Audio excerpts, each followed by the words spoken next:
Donald Trump and his entire cabinet were absolutely torn apart on national television today, and they deserved every second of it. These are people completely unqualified for the most critical jobs in America, and worse, they don't seem to care. Their recklessness hasn't just put American soldiers at risk, it has jeopardized our entire national security. They are too incompetent to recognize their own failures, but the rest of the country sees them clearly. That's why Trump's propaganda machine, specifically Fox News, is scrambling to cover it up. In fact, we saw it happen in real time today when Fox abruptly cut away from a hearing just as a devastating blow was dealt to both Trump and Pete Hegseth. We're going to break it all down, but before we do, if you enjoy our content, please take a moment to like this video and subscribe to the channel. It truly makes a difference and means a lot to me. Now, before we dive into Fox's attempt to shield Trump from the fallout, let's take a look at how it all started, with Democratic ranking member Jim Himes delivering a brutal takedown of Donald Trump. As the chairman said, this hearing is an important opportunity for our committee and the American people to hear directly from the senior leadership of the intelligence community about the threats that our nation faces. I read the unclassified report and I found a lot of continuity in the IC's assessment about critical threats to our national security compared to last year's assessment. The IC continues to see threats from our principal adversaries, China, Russia, Iran, and North Korea. I must say, though, that after these last 2 months, I'm worried that the call may be coming from inside the House. This report calls Russia, and I quote, an enduring potential threat to U.S. power, presence, and global interests. But as far as I can tell, we're now on Team Kremlin. We vote with them and against our allies in the United Nations. We humiliate President Zelensky in the Oval Office. The president's chief Russian negotiator, Steve Witkoff, is repeating Russian talking points and participating on a madcap signal chat about an attack on Yemen while inside Russia. USAID is gone, and with it, all American soft power. If I had time, I would ask the generals at this table about what it means to our national security to give up our soft power. We're no longer helping struggling nations in Africa. China, or worse, terrorists, are filling the vacuum. I wonder how many of those African countries will be named in next year's threat assessment.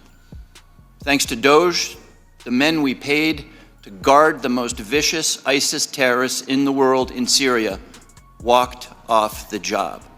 Do you think we'll see their names in this document next year? Elon Musk fired the people who maintain our nuclear weapons. Does that feel like a threat to you? Apparently, all of this mayhem is cheered by the President of the United States and by 20-somethings with laptops and nicknames like Big Balls. But I've been doing this for a long time, and I know that Moscow and Beijing and Tehran and Pyongyang cannot believe their luck. Now we come to learn that people in the most dangerous and sensitive jobs on the planet put extremely specific pre-decisional discussions about a military attack on signal, which could be intercepted by the Russians and the Chinese. Everyone here knows that the Russians or the Chinese could have gotten all of that information, and they could have passed it on to the Houthis, who easily could have repositioned weapons and altered their plans to knock down planes or sink ships. I think that it's by the awesome grace of God that we are not mourning dead pilots right now. The two general officers sitting at the table and the people who work for all of you know that if they had set up and participated in the signal chat, they would be gone. And they know that there's only one response to a mistake of this magnitude. You apologize, you own it, and you stop everything until you can figure out what went wrong and how it might not ever happen again. But that's not what happened. The Secretary of Defense responded with a brutal attack on the reporter who did not ask to be on the signal chain. Everything Congressman Himes said was absolutely spot on. Our enemies are watching closely, ready to take advantage, while our government crumbles both at home and abroad. We're losing allies, cozying up to adversaries who have no problem betraying us, and now, thanks to sheer incompetence, they know they can gain access to our most classified information just by texting Mike Waltz. Who knows, maybe he'll even drop their name in a group chat by mistake. It's beyond reckless. And what's worse, no one in Trump's circle is taking any accountability, but Democrats are pushing to change that. And just as they were demanding answers, Fox News couldn't handle it. They cut away. I deployed 3 times to combat in service to this nation. I learned in that time in service that responsibility is core to leadership. You accept responsibility when things go wrong. You admit mistakes. You set the standard from the very top. It is completely outrageous to me that administration officials come before us today with impunity. No acceptance of responsibility. Excuse after excuse after excuse, while we send our men and women downrange to do incredibly difficult, incredibly dangerous things on our behalf. And yet, nobody is willing to come to us and say this was wrong. This was a breach of security and we won't do it again. It is outrageous and it is a leadership failure, and that's why. All right, so we are going to leave the House Intelligence Committee hearing there. With the What Fox cut away from in a panic was Congressman Jason Crow calling for the resignation of Pete Hegseth. And let's be clear, Hegseth should resign. If he doesn't, he should be fired. And if that doesn't happen, he should be impeached and removed from office because he is simply unfit for the job. Whether it's incompetence, recklessness, or something else entirely, he has proven himself to be too dangerous and unqualified to hold such a critical position. And let's not forget, his drinking habits were even brought up during the hearing. So how did Republicans respond? Exactly how you'd expect. Who's involved in this thread that a lot of people want to talk to is Secretary of Defense Hegseth. And a lot of questions were brought up regarding his drinking habits in his confirmation hearing. To your knowledge, do you know whether Pete Hegseth had been drinking before he leaked classified information? I don't have any knowledge of Secretary Hegseth's personal habits. Director Radcliffe, same question.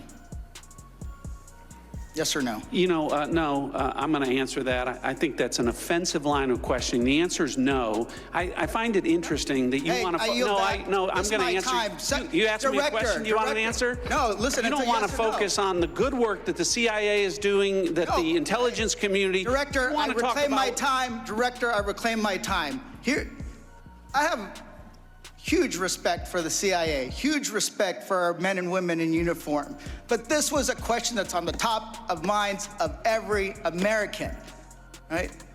He stood in front of a podium in Europe holding a drink.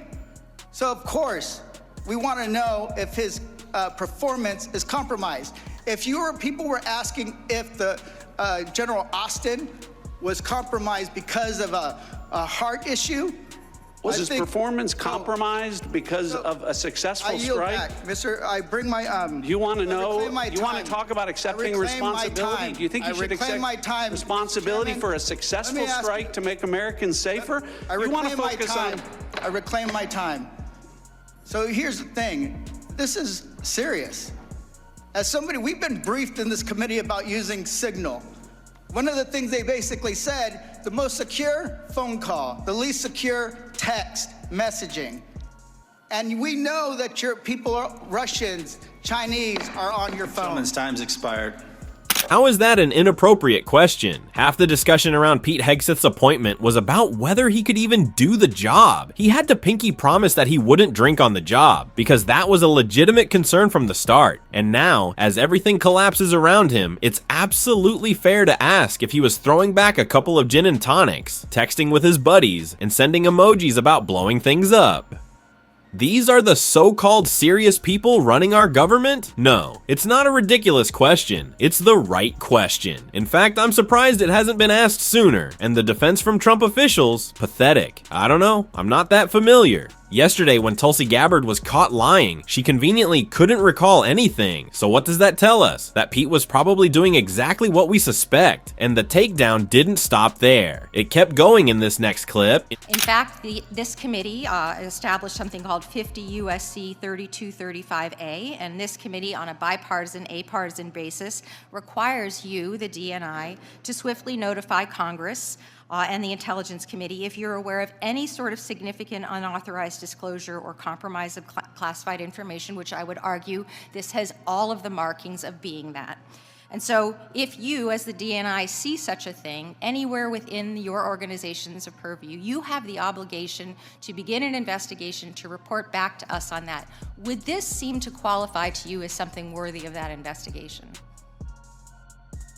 Thank you for your question, Congresswoman. In this situation, Secretary Hegseth has the classification and declassification authority over DOD information. This chat did not have the auspice of being a DOD chat. There's no such thing as labeling it as DOD. This was a chat amongst a great variety of people, and you, according to our law that we passed here bipartisanly, have an obligation when you think there has been a tangible, significant leak of information to instigate an investigation. Do you not think it's important to do such a thing? Well, the National Security Council is investigating this inadvertent leak. And again, I point to Secretary Hegseth as having the classification. I would argue that Secretary Hegseth, if he had the dignity that he needs to have, should be walking his resignation in, because There are so many unanswered questions that we need to get to the bottom of. Democrats must push harder, demand hearings, take to the streets, stand in front of the Capitol, and call for full transparency. The same transparency that Donald Trump claims is a core value of his administration. An outright lie, by the way, is exactly what we need more of right now. If you want to support this fight and independent media, don't forget to hit that subscribe button, leave a like on this video, and if you made it to the end, drop a blue heart in the comments. Until next time, I'll see you soon.